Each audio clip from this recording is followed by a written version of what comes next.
अस्सलामुअलैकुम dear students of ninth class. मैं हूं आपका chemistry instructor Khaqan Luqman. Dear students, उम्मीद है आप लोग बखैर और आफियत से होंगे और अपनी स्टडी के साथ साथ जो वीकली टेस्ट है उन पर फोकस कर रहे होंगे। तो लास्ट टाइम हमने डियर स्टूडेंट्स अपना केमिस्ट्री का चैप्टर नंबर 3 को स्टार्ट किया हुआ था। आज हमने चैप्टर नंबर 3 का जो रिमेनिंग पोर्शन है उसको स्टडी करना है, जिसके अंदर हमने सबसे पहले जो टॉपिक एजेंडा है वो है आयोनाइजेशन एनर्जी, उसकी डेफिनेशन, उसका पीरियोडिक टेबल में ट्रेंड, इसी तरह इलेक्ट्रॉन अफिनिटी, उसकी डेफिनेशन, उसका ट्रेंड, और इलेक्ट्रोनेगेटिविटी, उसकी डेफिनेशन और उसका ट्रेंड देखना है। तो फर्स्ट ऑफ ऑल हमारे पास आयोनाइजेशन एनर्जी की डेफिनेशन कि amount of energy required to remove the most loosely bound electron from the valence shell of isolated gaseous atom. मतलब किसी भी गैसियस एटम के अंदर से, उसके वैलेंस शेल के अंदर से इलेक्ट्रॉन को निकालने के लिए जो एनर्जी हमें लगानी पड़ती है उसे हम कहते हैं that is called as the ionization energy.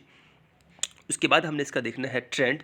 Example हमारे पास सोडियम है, जिस सोडियम को हम आयोनाइज करते हैं तो एक इलेक्ट्रॉन निकालते हैं, तो एक इलेक्ट्रॉन निकालने के लिए जो एनर्जी रिक्वायर होती है उसे हम कहते हैं that is called as first ionization energy. अगर एक निकालने के बाद दूसरा निकालना उसे हम कहते हैं सेकंड आयोनाइजेशन एनर्जी।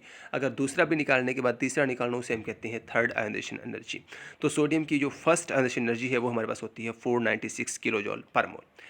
अब हमने इनका ट्रेंड देखना है, तो आयोनाइजेशन एनर्जी जो है वो पीरियड के अंदर इंक्रीज़ करती है और ग्रुप में जो है वो हमेशा डिक्रीज़ करती है। अब पीरियड में इंक्रीज़ क्यों करती है? क्योंकि पीरियड के अंदर because size of atom decrease, atom का साइज़ कम हो जाता है, फोर्स ऑफ अट्रैक्शन इंक्रीज़, आपके पास फोर्स ऑफ अट्रैक्शन जो है वो इंक्रीज़ कर जाती है, न्यूक्लियर चार्ज जो आपके पास है वो भी इंक्रीज़ कर जाता है। So more energy required to remove the electron.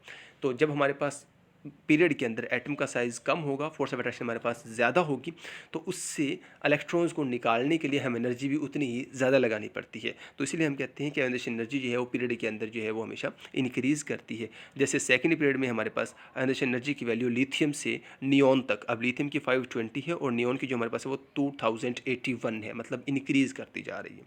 लेकिन आयोनाइजेशन एनर्जी जो है वो ग्रुप के अंदर डिक्रीज़ करती है। उसकी रीज़न ये है कि ग्रुप के अंदर एटम का साइज़ इंक्रीज़ करता है, फोर्स ऑफ अट्रैक्शन जो है वो डिक्रीज़ कर जाती है, नंबर ऑफ शेल हमारे पास जो है ग्रुप के अंदर वो इंक्रीज़ करते हैं।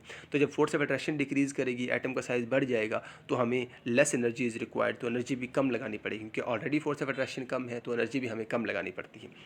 जैसे फर्स्ट ग्रुप है हमारे पास, उसकी वजह से एनर्जी जो है वो लिथियम से सीजियम तक डिक्रीज़ कर रही है, क्योंकि लिथियम की जो है वो 520 होती है और जो सीजियम की हमारे पास है वो 377 किलो जॉल पर मोल है।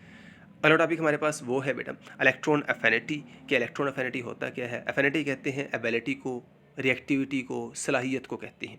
कि amount of energy released by adding an electron in valence shell of gaseous atom, कि जब किसी एटम के अंदर इलेक्ट्रॉन ऐड करते हैं।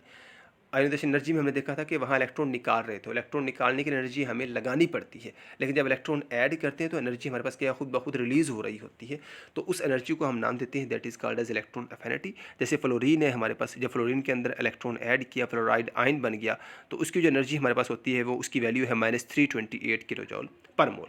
अब इसका इलेक्ट्रॉन अफिनिटी का ट्रेंड भी हमारे पास बिल्कुल सेम एज सच, जैसे आयोनाइजेशन एनर्जी का ट्रेंड है बिल्कुल सेम हमारे पास इलेक्ट्रॉन अफिनिटी का है, कि ये भी पीरियड में क्या करता है? इंक्रीज़ करता है, ग्रुप में क्या करता है? वो हमेशा डिक्रीज़ करता है। रीज़न भी मेजॉरिटी सेम ही है, क्योंकि पीरियड के अंदर एटम का साइज़ डिक्रीज़ करता है, फोर्स ऑफ अट्रैक्शन बढ़ जाती है, न्यूक्लियर चार्ज इंक्रीज़ कर जाता है। इसीलिए हमारे पास जब न्यूक्लियर चार्ज इंक्रीज़ कर जाएगा, इलेक्ट्रॉन जल्दी से ऐड हो जाता है, तो जितने जल्दी इलेक्ट्रॉन ऐड कर लेंगे एनर्जी भी की है वो उतनी ही ज़्यादा रिलीज़ होना स्टार्ट हो जाती है।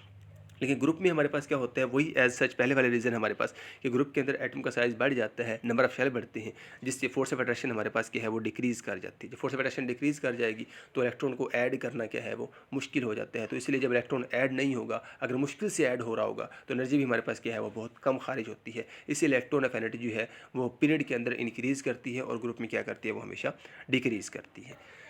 फिर लास्ट टॉपिक हमारे पास जो वो है इलेक्ट्रोनेगेटिविटी। अब इलेक्ट्रोनेगेटिविटी कहते हैं ability of atom to attract shared pair of electron toward itself in a molecule, यानी कि एक मॉलिक्यूल के अंदर कम से कम दो एटम होते हैं। अब उन दो एटम में से एक एटम की एबिलिटी इलेक्ट्रॉन को अट्रैक्ट करने की ज़्यादा होती है, दूसरे की कम होती है। तो दो एटम के दरमियान इलेक्ट्रॉन शेयर हो रहा है, तो उनमें से वो एटम जिसके पास एबिलिटी ज़्यादा है उसे हम कहते हैं वो ज़्यादा इलेक्ट्रोनेगेटिव है, जिसके पास एबिलिटी कम होती है उसे हम कहते हैं वो कम इलेक्ट्रोनेगेटिव है। तो इलेक्ट्रोनेगेटिविटी ये होता है कि जो शेयर्ड इलेक्ट्रॉन होते हैं, इनके इलेक्ट्रॉन इश्तराक शुदा होता है, उसको अट्रैक्ट करने की जो एबिलिटी है उसे हम कहते हैं वो इलेक्ट्रोनेगेटिविटी कहलाता है।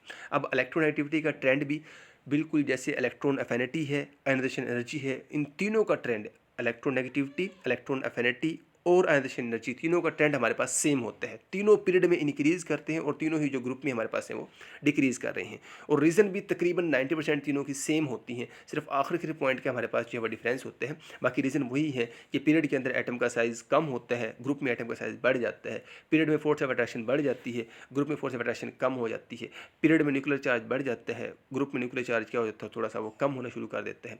तो इसीलिए हमारे पास जो इलेक्ट्रोनेगेटिविटी है या इलेक्ट्रॉन अफिनिटी है या फिर आयनाइजेशन एनर्जी होती है हमारे पास, वो तीनों पीरियड के अंदर जो है वो इंक्रीज़ करते हैं और ग्रुप में हमारे पास जो है वो हमेशा डिक्रीज़ करते हैं।